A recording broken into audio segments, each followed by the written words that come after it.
پوری حدیث شریف لکھنے کے بعد اس پر حضرت علی نے دستخط کیے. دستخط کرنے کے بعد حضرت علی نے وہ رکا، وہ وثیقہ حضرت عمر کو دیا.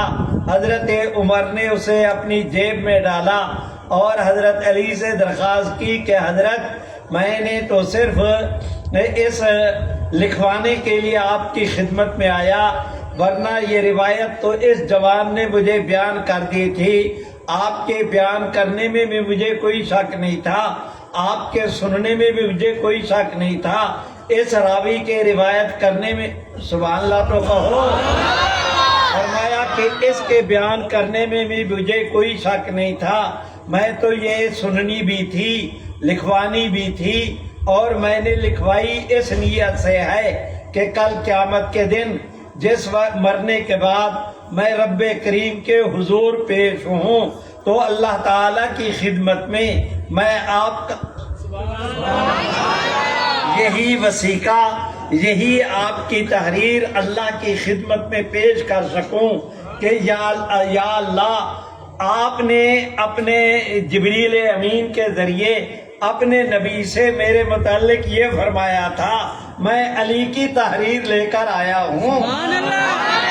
میرے بھائیوں، میں آپ حضرات سے درخواست کرتا ہوں کہ حضرت سیدنا فاروق اعظم آج بیٹھے ہیں ایک مجلس میں، حضور علیہ السلام بھی تشریف فرما ہیں، تو رحمت عالم نے ارشاد فرمایا کہ لوگوں، مرنے کے بعد آدمی جس وقت قبر کے اندر رکھ دیا جاتا ہے تو اس کے پاس دو فرشتے آتے ہیں، ان میں ایک کا نام ہے منکر، دوسرے کا نام ہے نکیر.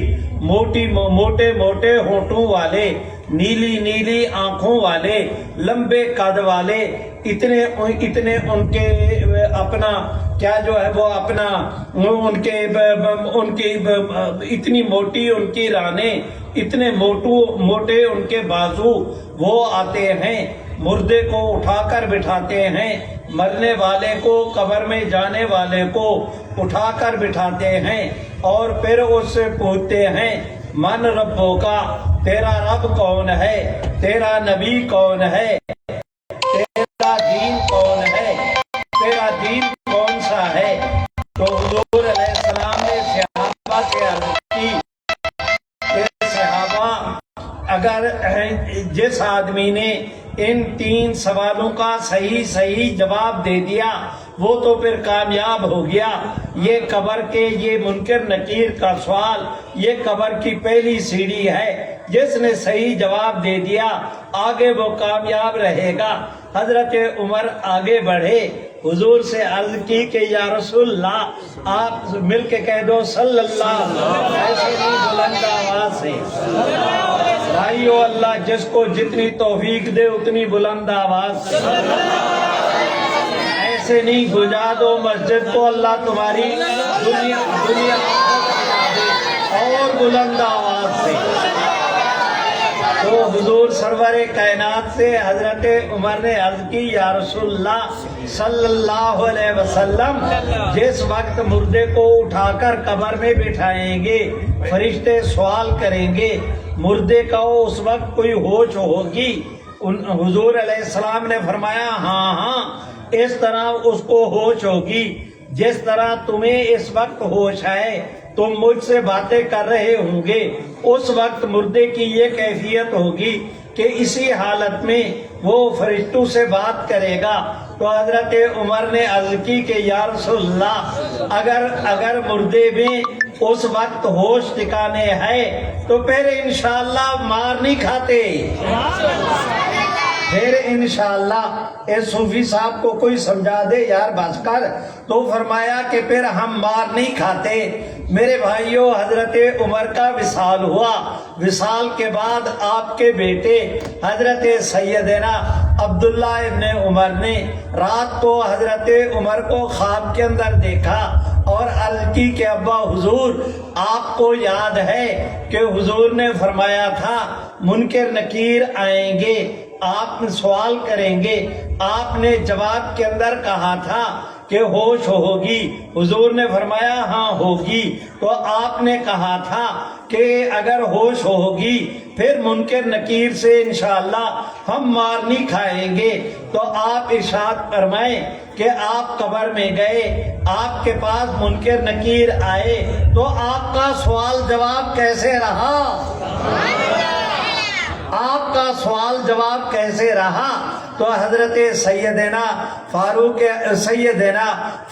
اعظم نے حضرت سیدنا عبداللہ ابن عمر اپنے بیٹے سے کہا کہ بیٹا، تحقیق حضور علیہ السلام نے صحیح فرمایا، تم مجھے قبر میں رکھ کر قبر بند کر کے واپس آ گئے، تمہارے جانے کے بعد مجھے بٹھایا گیا، واقعتاً فرشتے آ گئے، ایک فرشتے نے مجھ سے میری طرف مخاطب ہو کے کہا، من ربو کا، تمہارا رب کون ہے؟ میں نے اسے کہا کہ رب اللہ، میرا اللہ میرا رب ہے۔ تو فرشتے نے جس وقت یہ جواب سنا، اس کا دوسرا سوال کرنے سے پہلے میں نے اس سے پوچھا کہ مجھ سے پوچھتے ہو تمہارا رب کون ہے، ذرا تم بھی تو بتاؤ کہ تمہارا رب کون ہے۔ کہتے ہیں میں نے اس فرشتے سے سوال کر دیا کہ بتاؤ تمہارا رب کون ہے۔ فرشتے نے تو مارے حیرت کے یوں کر کے اپنے منکر نے نکیر کو دیکھا، نکیر نے منکر کو دیکھا کہ پہلے تو جن مردوں کے پاس جاتے ہیں ان کی کیفیت یہ کہ کپ کپی طاری ہو جاتی ہے، صحیح جواب دینے سے بھی وہ لرزتے ہیں۔ یہ کیسا انسان ہے، کیسا یہ پہلا مہمان آیا ہے جو بڑے دھڑلے کے ساتھ ہمارے سوال کا جواب بھی دیتا ہے، ہم پہ بھی سوال کرتا ہے۔ تو جس وقت منکر نے نکیر سے پوچھا کہ یہ کون ہے بندہ، تو انہوں نے کہا تمہیں پتہ نہیں کہ یہ حضور علیہ السلام کے دوسرے خلیفہ حضرت سیدنا فاروق اعظم ہیں۔ جب منکر نے سنا کہ یہ حضرت سیدنا فاروق اعظم رضی اللہ تعالی عنہ ہیں تو حضرت عمر کہتے ہیں کہ انہوں نے اپنے دوسرے فرشتے کو کہا کہ چلو پھر چلتے ہیں، یہ عمر ہے تو ان سے باقی سوال کرنے کی ضرورت زور سے میرے بھائیوں تمہیں ایک اور بھی حدیث شریف سنا دیتا ہوں۔ میں نے وعدہ کیا تھا کہ میں نے لمبی گفتگو نہیں کرنی۔ ایک دن حضرت سیدنا فاروق اعظم رضی اللہ تعالی عنہ کے صاحبزادے حضرت سیدنا حسن حسین کے ساتھ مدینہ طیبہ کی گلیوں کے اندر کھیل رہے ہیں۔ کھیلتے کھیلتے حضرت حسنین میں سے کسی کو، حضرت حسن نے یا حضرت حسین نے، کسی نے ان کو بچپن میں کہہ دیا جا بے جا کام کر، تم تو ہمارے غلام ہو۔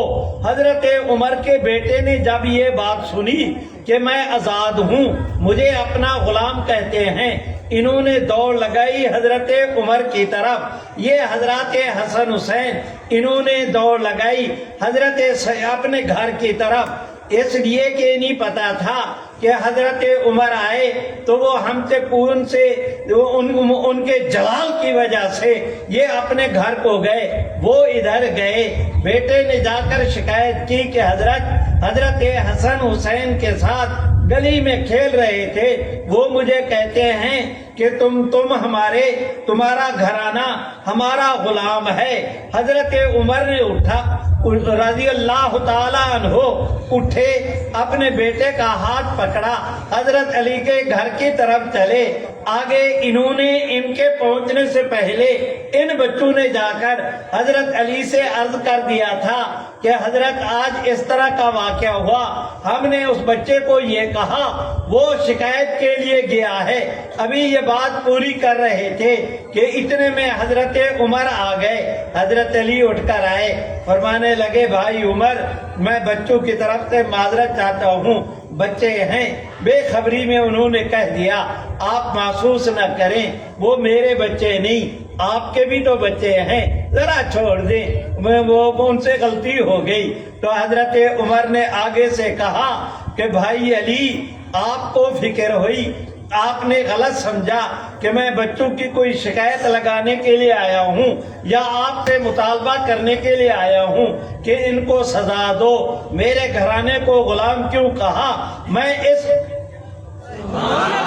ایسے ہی زور سے میں اس لیے نہیں آیا، میں تو یہ درخواست لے کر آیا ہوں کہ حسن حسین کو کہیں وہ لکھ کر دے دے کہ عمر کا گھرانہ حضرت حسن حسین کا غلام گھرانہ ہے، تاکہ میں کل قیامت کے دن یہ دستاویز اپنے رب کے حضور پیش کر سکوں۔ میرے بھائیوں، میں نے اس وقت تک حضرت علی کی روایت بھی عرض کی، حضرت سیدنا فاروق اعظم کی بھی 2 واقعات بھی بیان کیے۔ اب مجھے اجازت دیں میں ایک روایت سیدنا صدیق اکبر کے حوالے سے بھی اسی کتاب کی آپ کے سامنے پیش کر سکوں۔ میں مانتا ہوں اس کتاب کے اندر بعض روایتیں ایسی ہیں جو تصحیح طلب ہیں، لیکن یہ روایت جو میں عرض کر رہا ہوں وہ یہ کہ ایک دن حضرت سیدنا صدیق اکبر رضی اللہ تعالی عنہ میرے بھائیوں اپنے بیماری کے آخری ایام میں تشریف فرما ہیں۔ مہاجرین حضرات، انصار، بنو عباس، بنو امیہ، قریش کے لوگ سارے ملنے کے لیے آئے ہوئے حضرت سیدنا صدیق اکبر چارپائی پر لیٹے ہیں۔ میری طرف دیکھو، وہ سامنے سے حضرت سیدنا علی المرتضی رضی اللہ تعالیٰ عنہ تشریف لائے۔ حضرت ابو بکر نے اشارہ کیا، سامعین نے راستہ دیا، وہ حضرت ابو بکر کے پاس آئے۔ حضرت ابو بکر نے ان کی طرف دیکھا، حضرت علی ان کے دیکھنے سے سمجھ گئے کہ حضرت ابو بکر اٹھنا چاہتے ہیں، آگے بڑھے۔ میرے بھائیوں ذرا توجہ کریں، سیدنا علی المرتضی نے اپنا سر مبارک، اپنا ہاتھ مبارک حضرت ابو بکر کے سر کے نیچے رکھا، دوسرا ہاتھ سے سہارا دیا، پکڑ کر ان کو اٹھا کر بٹھایا، صرف بٹھایا نہیں، بٹھا کر سہارے کے لیے حضرت علی ان کے پیچھے بیٹھ گئے، اس حالت میں کہ حضرت ابو بکر کا کندھا مبارک، ان کی پشت شریف وہ حضرت علی کے سینے کے ساتھ لگی ہوئی ہے۔ حضرت علی رضی اللہ تعالیٰ عنہ کبھی اپنا منہ مبارک حضرت ابو بکر کے اس کندھے کی طرف، کبھی اس کندھے کی طرف کرتے ہیں، کبھی اس کندھے کی طرف۔ تو اس وقت حضرت سیدنا علی المرتضی نے حضرت ابو بکر نے حضرت علی المرتضی سے فرمایا کہ بھائی علی، مجھے اگر تم بٹھانا چاہتے ہو تو مجھے ذرا کھینچ کے دیوار کے ساتھ کر دو۔ حضرت علی اٹھے، ایک ہاتھ سے حضرت ابو بکر کو پکڑے رکھا، نیچے اٹھے، دونوں ہاتھ حضرت ابو بکر کے، پہلے ایک کپڑا منگایا، وہ اس دیوار کے ساتھ رکھا کہ جگہ نرم ہو جائے، پھر حضرت ابو بکر کو سبحان اللہ تو کہو، دونوں ہاتھوں کے ساتھ پکڑ کر وہ اپنا دیوار کے ساتھ کر دیا۔ جب حضرت سیدنا صدیق اکبر رضی اللہ تعالیٰ عنہ دیوار کے ساتھ سہارا لے کر بیٹھ گئے، حضرت علی المرتضی سامنے آ گئے، سارے خدام وہ جو عیادت کرنے کے لیے آئے تھے سارے سامنے تشریف فرما ہے۔ دیکھ کر حضرت علی کو حضرت ابو بکر نے کہا کہ بھائی علی، لگتا یہ ہے کہ اب میرا وقت قریب آ رہا ہے، اس بیماری سے میں اٹھنے کا نہیں، بہت کمزور ہو گیا ہوں، اگر میرا انتقال ہو جائے، آپ کے ہوتے ہوئے میرا انتقال ہو جائے تو میں آپ سے درخواست کرتا ہوں کہ مجھے غسل بھی آپ دیں گے، کفن بھی، مجھے غسل بھی۔ حضرت سیدنا صدیق اکبر نے حضرت علی المرتضی سے فرمایا کہ بھائی علی، میرا انتقال ہو جائے، آپ غسل بھی مجھے آپ دیں گے، کفن بھی مجھے آپ دیں گے، میں چاہتا ہوں کہ میرا آخری غسل وہی ہاتھ دے جن ہاتھوں نے حضور کو غسل دیا تھا۔ میرے بھائیوں، حضرت علی نے کہا کہ جی حضرت وعدہ رہا، اس کے بعد حضرت علی نے کھڑے ہو کر سوال کیا کہ بھائی حضرت عمر سے، حضرت صدیق اکبر سے کہ حضرت آپ یہ بھی ارشاد فرما دیں کہ آپ کے کو دفن کہاں کیا جائے۔ حضرت سیدنا صدیق اکبر جواب دینا چاہتے تھے کہ یہ سامعین ہیں، ادھر مستورات بیٹھی تھی، درمیان میں پردہ لگا ہوا، تو سیدہ عائشہ نے وہاں سے پکار کر کہا کہ اس سوال کے کرنے کی کیا ضرورت ہے، اس سوال کے کرنے کی کیا ضرورت ہے، جس حجرہ شریفہ میں حضور علیہ السلام آرام فرمائے ہیں اپنے روضہ طیبہ میں، وہ کمرہ میری ملکیت ہے، یہ کمرہ حضور نے مجھے دیا تھا، میں اپنے ابا کو حضور کے ساتھ دفن کروں گی۔ جس وقت حضرت عائشہ کا یہ فرمان حضرت ابو بکر نے بھی سنا، حضرت علی نے بھی، باقی سارے حضرات نے بھی، تو حضرت ابو بکر نے کہا بھائی علی ایسے نہیں، میرا انتقال ہو جائے تو انتقال کے بعد مجھے غسل بھی دینا، کفن بھی دینا، جنازہ بھی پڑھنا، جنازہ پڑھنے کے بعد میری میت اٹھا کر حضور علیہ السلام کے روضہ طیبہ پہ لے کر جانا۔ معافی چاہتا ہوں، ایک روایت بھول رہا وہاں کہ مجھے وہاں پر لے جانا، اور وہاں پر لے جانا اور دروازے پر پہنچ کر صدا دینا کہ دوست دوست کو ملنے کے لیے آیا ہے، دوست دوست کو ملنے کے لیے آیا ہے، اگر بغیر ہاتھ لگائے دروازہ، سبحان اللہ تو زور سے کہو، اگر بغیر ہاتھ لگائے دروازہ کھلے، بغیر کسی دیکھے کے جواب آئے، پھر تو مجھے یہاں دفن کرنا، نہیں تو مجھے پھر قبرستان میں وہ اپنا کیا کہتے ہیں، وہ اپنا جنت البقیع میں دفن کر دینا، باقی صحابہ کرام کے ساتھ۔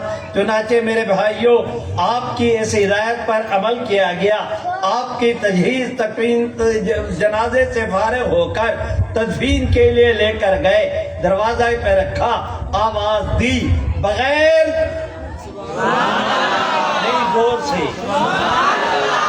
میرے بھائیوں، میں تمہیں عرض کرنا چاہتا ہوں کہ جس وقت حضرت علی اور حضرت ابو بکر کی یہ گفتگو مکمل ہو گئی، یہ گفتگو مکمل ہو گئی کہ کل مجھے غسل آپ دیں گے، یہ کریں گے، یہ کریں گے، گفتگو مکمل ہو گئی، تو اسی دوران میں حضرت سیدہ عائشہ رضی اللہ تعالی عنہا سے حضرت ابو بکر نے آواز دے کر کہا عائشہ،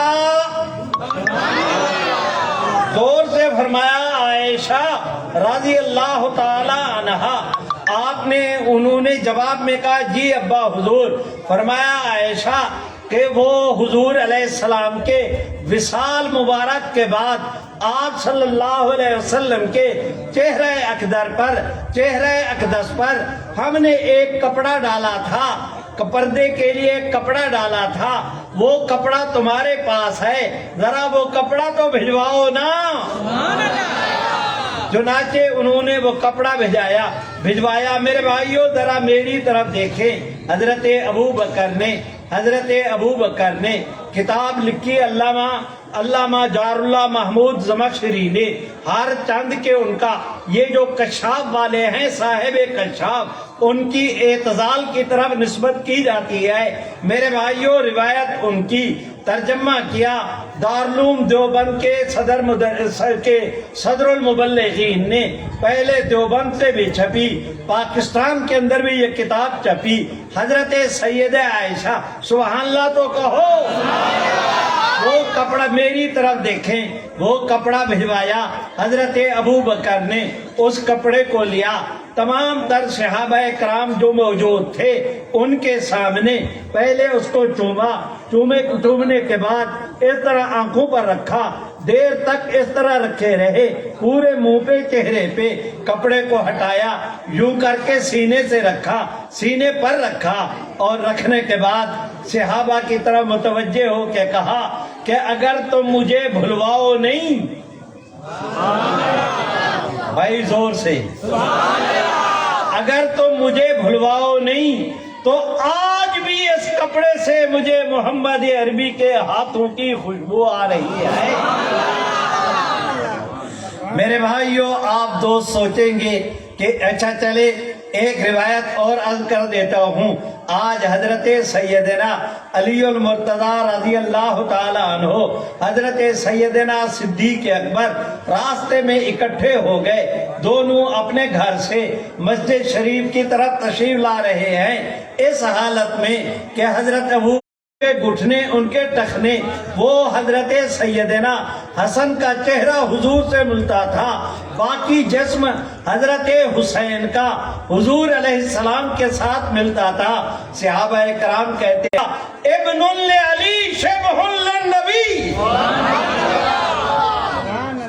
حضرت ابو بکر نے کہا کہ بھائی علی، یہ بیٹا تیرا ہے پر شباہت محمد عربی کی ہے، اپنے نانے دے گیا ہے، یہ بیٹا علی کا ہے لیکن شکل اس کی محمد عربی لوگو۔ چلو تمہیں ایک اور روایت سبحان اللہ حضرت سیدہ عائشہ رضی اللہ تعالی عنہا سے روایت ہے، ایک دن حضرت علی تشریف لائے حضرت ابو بکر کو ملنے کے لیے۔ حضرت ابو بکر کے پاس جب آئے، حضرت ابو بکر نے سب کو دیکھنا بند کر دیا، برابر حضرت علی کے چہرے کو دیکھتے سبحان اللہ تو حضرت سیدنا علی المرتضی کے چہرے کو دیکھتے جا رہے ہیں۔ ان کے حضرت علی کے جانے کے بعد حضرت سیدہ عائشہ نے عرض کی کہ ابا آج خیریت تو تھی، حضرت علی آئے، پہلے آپ سب کو دیکھ رہے تھے، علی کے آنے کے بعد آپ کی نظر حضرت علی کے چہرے پہ ٹک گئی، خیریت تو تھی۔ تو آگے سے حضرت ابو بکر نے کہا عائشہ، میں تک کر علی کے چہرے کو کیوں نہ دیکھتا کہ میں نے خود حضور سے سنا، حضور فرماتے ہیں النظر الی وجہ علی عبادۃ۔ حضور علیہ السلام نے فرمایا، ایک ہمارا مولوی صاحب ہے، میں نام نہیں لیتا، اللہ ان کو ہدایت دے، اللہ ان کو ہدایت دے۔ اس مولوی صاحب نے ایک اعتراض جڑ دیا، کہتے ہیں کہ جی یہ روایت ضعیف ہے، شریف آدمی۔ حضور علیہ السلام نے فرمایا یہ آج بھی امت کے اندر معمول ہے کہ ماں باپ کے چہرے کو دیکھنا عبادت ہے، استاد کے چہرے کو دیکھنا عبادت ہے، پیر کے چہرے کو دیکھنا عبادت ہے، قرآن مجید کی زیارت کرنا عبادت ہے، حضرت میرے بھائیوں وہ کہ بیت اللہ شریف کو دیکھنا عبادت ہے، ماں باپ کو دیکھنا عبادت ہے، تو علی کے چہرے کو دیکھنا عبادت کی روایت کیوں کمزور ہو گئی؟ دراصل بیماری یہ چلی، تمہیں یہ باتیں کوئی نہیں کہے گا سوائے مجھ مسکین کے، کہتا ہوں ڈنکے کی چوٹ کہتا ہوں۔ دیکھو ذرا توجہ کرو، اہل سنت کی دو آنکھیں ہیں میرے بھائیوں، ایک آنکھ صحابہ ہے، ایک آنکھ اہل بیت ہے۔ ہم یہ تمیز بھی نہیں کر سکتے کہ صحابہ کون سی آنکھ ہے، اہل بیت کون سی آنکھ ہے۔ میں اس ملک، کیا نام ہے تیرا میاں؟ میں اس اپنے بھائی ذبیح اللہ سے پوچھوں کہ یہ آنکھ زیادہ قیمتی ہے یا یہ کہے گا جی دائیں بائیں کا تو فرق ہے، لیکن نظر آنے میں دونوں کی اہمیت ہے۔ میرے بھائیوں ان آنکھوں میں تو تم دائیں بائیں کی تمیز کر سکتے ہو، صحابہ اہل بیت کے مقابل میں تو ہم یہ بھی تمیز نہیں کر سکتے۔ وہ اہل سنت کی دو آنکھیں ہیں۔ اور سنو، تم سے عرض کر رہا ہوں، میری بلا سے کوئی راضی ہو یا ناراض، میرے بھائیوں میں آپ سے عرض کر رہا ہوں، حضرت سیدنا صدیق اکبر ہوں، حضرت فاروق اعظم، تمام تر صحابہ کرام، ان کی پیغمبر اسلام کے ساتھ رشتہ داری بھی ہے، یہ بھی حضور علیہ الصلوۃ والسلام کے خاندان میں سے ہیں، نام کا داد کا آگے چل کر یہ قریش کا اکٹھے ہو جاتا ہے۔ باقی رہے یہ اہل بیت، سنیں جو صحابہ کرام ہیں ان کو یہ اعزاز حاصل ہے کہ انہوں نے حضور کی زیارت کی، آپ کے ہاتھ پر ایمان لائے، صحابی کا درجہ حاصل کیا، جنت کا سرٹیفکیٹ حاصل کیا۔ میرے بھائیوں سنو، اہل بیت کو یہ بھی اعزاز ہے کہ حضور کے ہاتھ پر ایمان لائے، انہوں نے اسلام قبول کیا، صحابی بنے، جنت کا سرٹیفکیٹ لیا۔ اس میں صحابہ اور اہل بیت بالکل برابر سب ہمارے لیے قابل احترام۔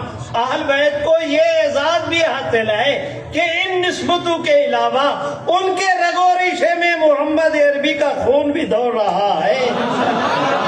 سنو، غلط ہے وہ آدمی جو اہل بیت کے نام پر صحابہ کی اہانت کا ارتکاب کرے، غلط ہے وہ آدمی اپنے ایمان کی فکر کرے، نہیں لے جا سکے گا ایمان اپنے ساتھ وہ آدمی جو صحابہ کی محبت کے نام پر اہل بیت کی اہانت کرے، یا اہل بیت کی محبت کے نام پر صحابہ کی اہل بیت کی توہین کرے، یا صحابہ کی محبت کے نام پر اہل بیت کی توہین کرے۔ صحابہ کے نام پر اہل بیت کی توہین کرنے والوں کو ناصبی کہتے ہیں، خارجی کہتے ہیں۔ صحابہ کرام اہل بیت کے نام پر محبت، اہل بیت کی محبت کے نام پر صحابہ کرام کی اہانت کرنے والے کو رافضی کہتے ہیں۔ اہل سنت کا رفض سے بھی کوئی تعلق نہیں، ناصبیت سے بھی کوئی تعلق نہیں، ہمارے دونوں ایمان کی آنکھیں ہیں، ان کو نہ مانے تب بھی ایمان جاتا ہے، ان کو نہ مانے تب بھی ایمان جاتا ہے۔ اور یہ گفتگو آج کی مجلس میں نے محض اس حوالے سے کی کہ میرے بھائیوں، ملک کے اندر سیلاب آ رہا ہے، آپ حضرات اندازہ نہیں کرتے ہمارے آج کے نوجوان اتنے سرخود ہو گئے، وہ ان چیزوں کا خیال نہیں رکھ رہے۔ بس میرا باز ختم ہوا، میں نے آج کی مجلس میں صحابہ اور اہل بیت کے حوالے سے اتنی گفتگو کر دی، مجھے صرف 2 منٹ دے دو۔ میرے بھائیوں، آپ کو یاد ہے جمعیت علماء اسلام نے، مجلس تحفظ ختم نبوت نے پچھلے سال 2024 7 ستمبر کو وہ 50 قادیانیوں کو اقلیت قرار دینے کے بعد 50 سال پورا ہونے پر ختم نبوت جو گولڈن جوبلی کا مینار پاکستان میں انتظام کیا۔ او میرے بھائیوں، آپ سے درخواست کرتا ہوں، اتنا بڑا اجتماع منعقد ہوا، آپ میں سے بھی کئی دوست ہوں گے جو اس میں موجود تھے، گواہی دیں گے، پورا لاہور اٹا ہوا تھا۔ باہر کی دنیا کے غیر جانبدار مبصرین نے لکھا کہ پاکستان کی تاریخ میں آج تک اتنا بڑا مذہبی اجتماع نہیں منعقد ہوا جتنا اللہ نے حضور کی ختم نبوت کے نام پہ لاہور کے اندر جمع کرا دیا۔ میرے بھائیوں، اس کے بعد بلا مبالغہ پورے ملک کے عزیز سے 50 گھرانوں نے قادیانیت کو ترک کیا، اسلام قبول کرنے کا اعلان کیا۔ قادیانیت اس وقت تھرا رہی ہے، کانپ رہی ہے، اس کے اوپر زلزلے کی کیفیت طاری ہے۔ میرے بھائیوں، اس کے بعد ایک کیس تھا، وہ اپنا جسٹس قاضی فیض عیسیٰ کی عدالت میں زیادہ وقت نہیں لے رہا، 1 منٹ میں ختم کر رہا ہوں۔ قاضی فیض عیسیٰ کی عدالت میں ایک فیصلہ آیا، ہم نے کہا قابل قبول نہیں، انہوں نے نظر ثانی کی، ہم نے کہا یہ داغ رہ گیا ہے، وہ اس کے لیے بیٹھے۔ حضرت مولانا فضل الرحمان تشریف لائے، حضرت مولانا تقی عثمانی نے استنبول سے بیان نوٹ کرایا، بریلوی اہل حدیث حضرات، علماء کرام ساری قیادت موجود تھی۔ آپ سے عرض کرتا ہوں، 10 اکتوبر کو فیصلہ آیا۔ میرے بھائیوں، میں یہ نہیں کہتا کراچی سے لے کر خیبر تک، نہ میں اس کی تعبیر یہ کرتا ہوں کہ پچھلے سال 10 اکتوبر کو چیف جسٹس آف پاکستان کی سربراہی میں 3 سپریم کورٹ کے سینئر جج صاحبان کا جو فیصلہ آیا، مشرق سے لے کر مغرب تک، شمال سے لے کر جنوب تک، پوری دنیا نے میرے بھائیوں نیٹ کے ذریعے اس فیصلے کو دیکھا، ساری دنیا نے اپنی کھلی آنکھوں کے ساتھ اس منظر کو دیکھا کہ کفر ہار گیا، اسلام جیت گیا۔ اس کے بعد اس دھڑلے کے ساتھ قادیانی مسلمان ہونا شروع ہوئے۔ نہ جاؤ دور، پچھلے مہینے کی بات ہے، 21 اپریل کو اللہ نے کرم کیا، وہ ایک ہمارے ملک کے اندر ایک خاتون ہوتی تھی، ان کا نام آسمہ جہانگیر تھا، وہ بڑی خود سر آزاد منش خاتون تھی۔ ان کا وہ اپنا ساری زندگی این جی اوز کے نام پر پتہ نہیں وہ کہ اللہ کی بندی کیا کرتی رہی۔ ان کا میاں یہ جو لاہوری جماعت کا سربراہ تھا، لاہوری مرزائیوں کا بانی، جس کا نام محمد علی تھا، اس محمد علی کا سگا نواسا اور اس خاتون کا کیا نام ہے اس کا، وہ آسمہ جہانگیر کا میاں، اس کا نام طاہر جہانگیر، پچھلے مہینے 21 اپریل کو اللہ نے کرم کیا، اس نے بھی قادیانیت پہ لعنت بھیج کے اسلام قبول کرنے کا اعلان کیا۔ آپ دوست مجھے کہیں گے مولوی صاحب پرانی خبریں سناتے ہو، چلو شریف ہو، تمہیں آج سے 4 دن پہلے کی خبر سناتا ہوں۔ وہاں اس قادیانی جماعت کے لاہوری گروپ کا پہلا ان کا امیر محمد علی تھا، دوسرا صدر الدین، تیسرا جو ہے وہ ان کا وہ سعید کریم تھا، ہاں ڈاکٹر سعید تھا۔ آج کل ان کا سربراہ وہ ڈاکٹر سعید صاحب ہے، ڈاکٹر عبد الکریم سعید ہے۔ اس ڈاکٹر عبد الکریم سعید کے شوکت اور ایک دوسرا دو اس کے بھانجے ہیں، امریکہ میں رہتے ہیں۔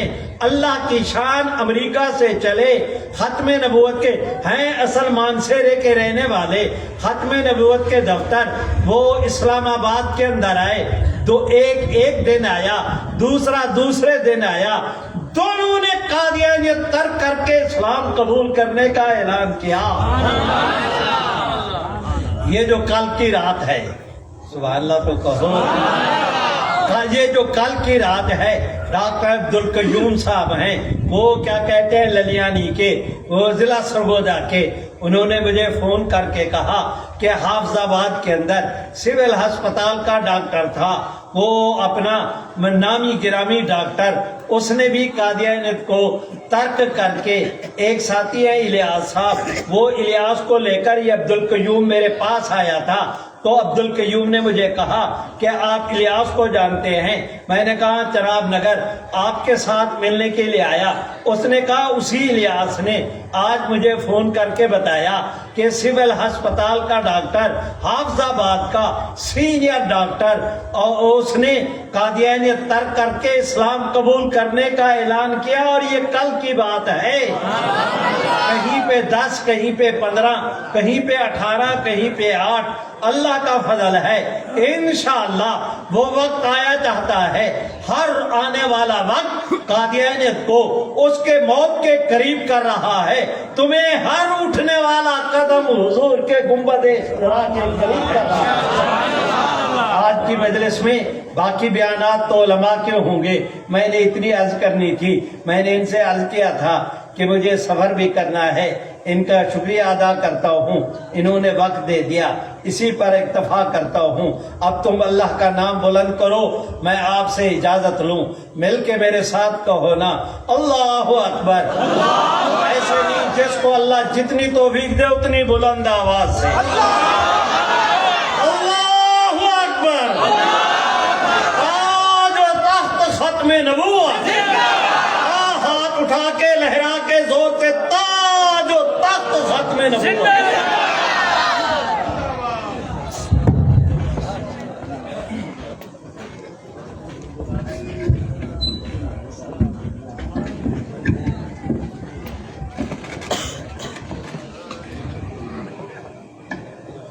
ماشاءاللہ، الحمدللہ، یہ ہوا شاہین ختم نبوت حضرت مولانا اللہ وسیع صاحب، مرکزی رہنما عالمی مجلس تحفظ ختم نبوت پاکستان۔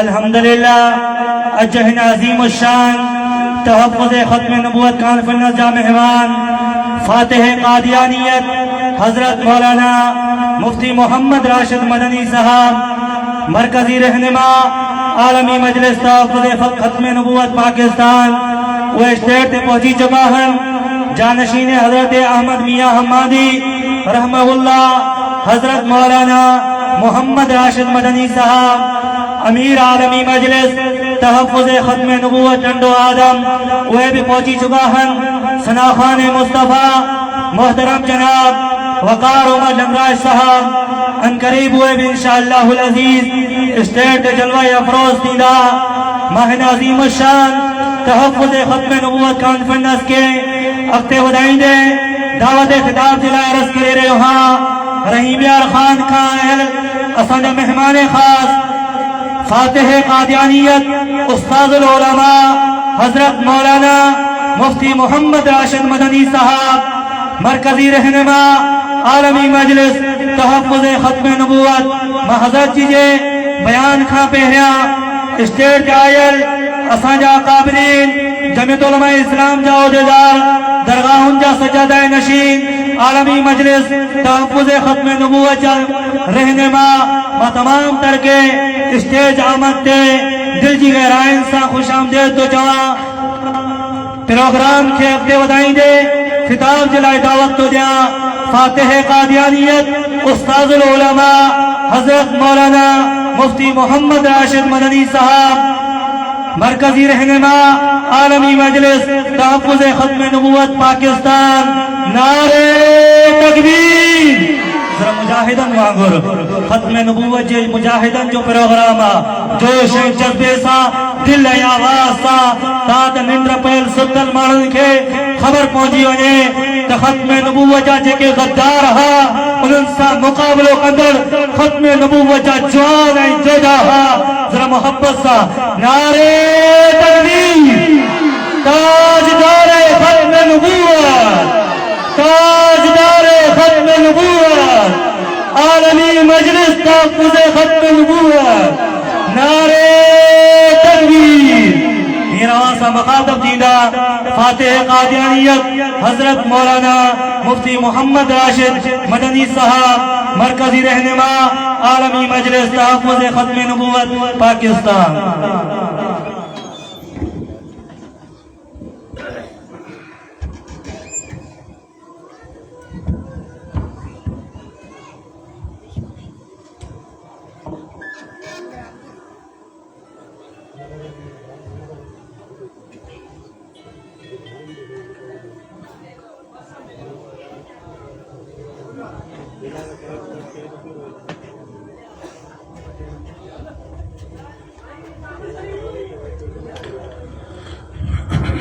السلام علیکم ورحمۃ اللہ وبرکاتہ. تھک گئے, مجمع تھک گیا ہے, سلام کا جواب ہی نہیں ہے. السلام علیکم ورحمۃ اللہ وبرکاتہ.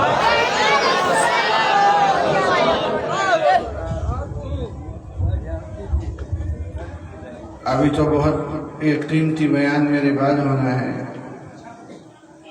آپ دعا تک تو بیٹھیں گے نا انشاءاللہ.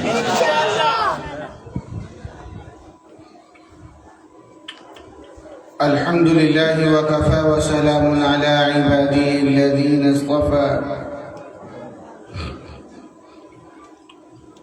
ونعوذ باللہ من شرور انفسنا ومن سیئات اعمالنا. أما بعد أعوذ بالله من الشيطان الرجيم. بسم الله الرحمن الرحيم. ومكروا ومكر الله والله خير الماكرين.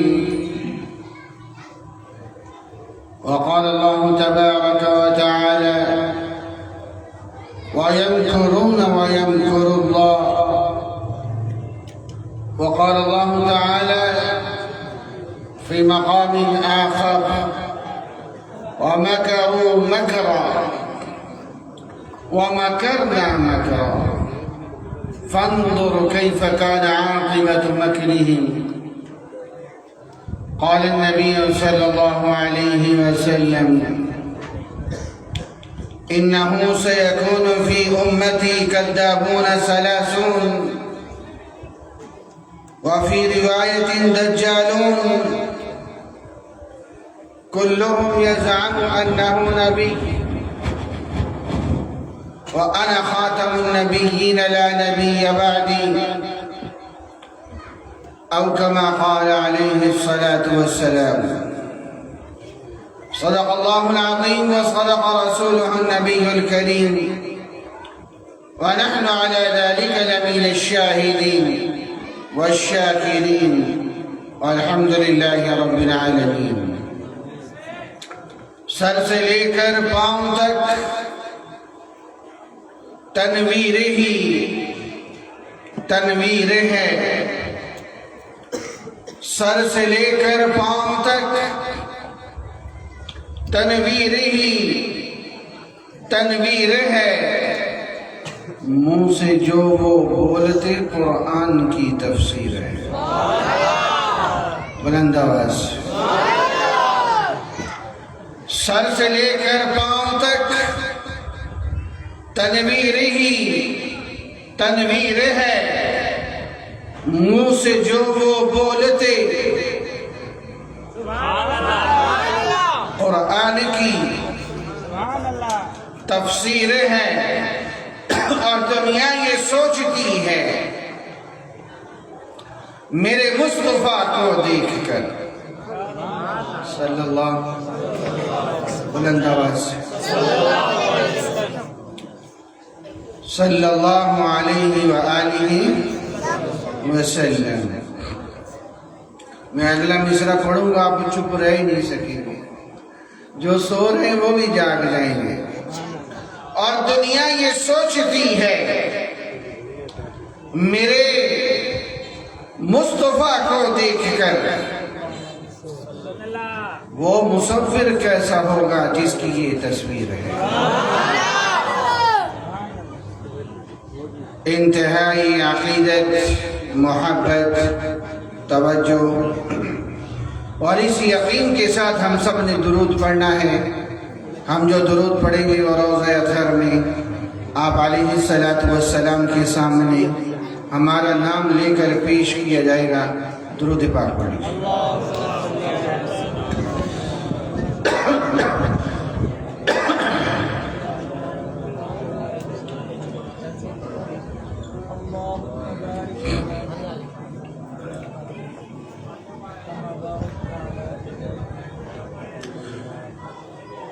رات عشاء کے بعد سے مسلسل آپ حضرات تشریف فرما ہیں. میرا وعدہ ہے میں آپ کا 1 منٹ بھی ضائع نہیں ہونے دوں گا. آپ وعدہ کریں جتنی دیر بیٹھیں گے توجہ سے بیٹھیں گے انشاءاللہ. بلند آواز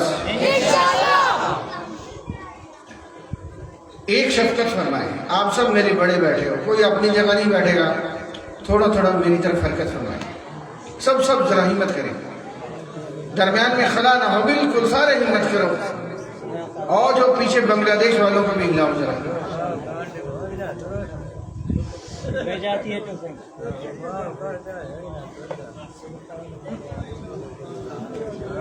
اللہ حضرات کو جزائے خیر عطا فرمائے.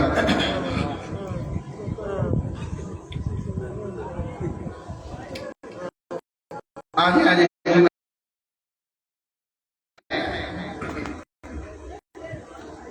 تدبیر کا ذکر کر رہے ہیں. اور میں سے ایک مقام کا مختصر سا تذکرہ کیے دیتا ہوں. آپ کا ذوق بحال ہوگا تو گفتگو اور کچھ بڑھا دوں گا ورنہ روک دوں گا. ایک تدبیر مشرکین مکہ کی، ایک تدبیر اللہ تعالیٰ کی. مشرکین مکہ کی تدبیر ہمارے اللہ تعالیٰ کی تدبیر بچانے کی. اللہ تعالیٰ اس کا ذکر قرآن مجید میں کر رہے وَمَكَرُوا وَمَكَرَ اللَّهُ. مل کے بتاؤ پھر کس کی تدبیر غالب ہے؟ ادھر آپ صلی اللہ علیہ وسلم گھر کے اندر تشریف فرما ہے، ساتھ میں حضرت علی رضی اللہ تعالیٰ عنہ تشریف فرما ہے. باہر مشرکین مکہ کے نوجوان چمکتی ہوئی تلواریں لے کے کھڑے ہیں، پختہ عزم کے ساتھ کھڑے ہیں. بیچ سے میرے نبی تشریف لے جاتے ہیں، مشرکین مکہ کو پتہ بھی نہیں چلتا. بولو کس کی تدبیر کام کر رہی ہے؟ بلند آواز. ایک عرصے کے بعد صحابہ کرام نے پوچھا علی رات سویا ساری زندگی نہیں سویا. میرے نبی کا فرمان میری زندگی کی گارنٹی دے رہا تھا. میرے نبی نے فرمایا تھا صبح امانتیں دے کے تو بھی آ جانا. میرے نبی کا فرمان میری زندگی کی گارنٹی بنا ہوا تھا. لیکن ایک سوال ہے، اپنے ساتھ لے کے چلے کہ نہیں چلے؟ صدیق اکبر رضی اللہ تعالیٰ عنہ کو لے کے چلے کہ نہیں چلے؟ لیکن میرا سوال ادھورا ہے. خلیفہ اول 40 سال کی عمر میں جانشین اعلان کرے 28 برس کی عمر میں، تو جانشین تو نبی سے بھی آگے نکل گئے. حرف نبوت پہ آتا تھا تو اس کا حل کیا تھا؟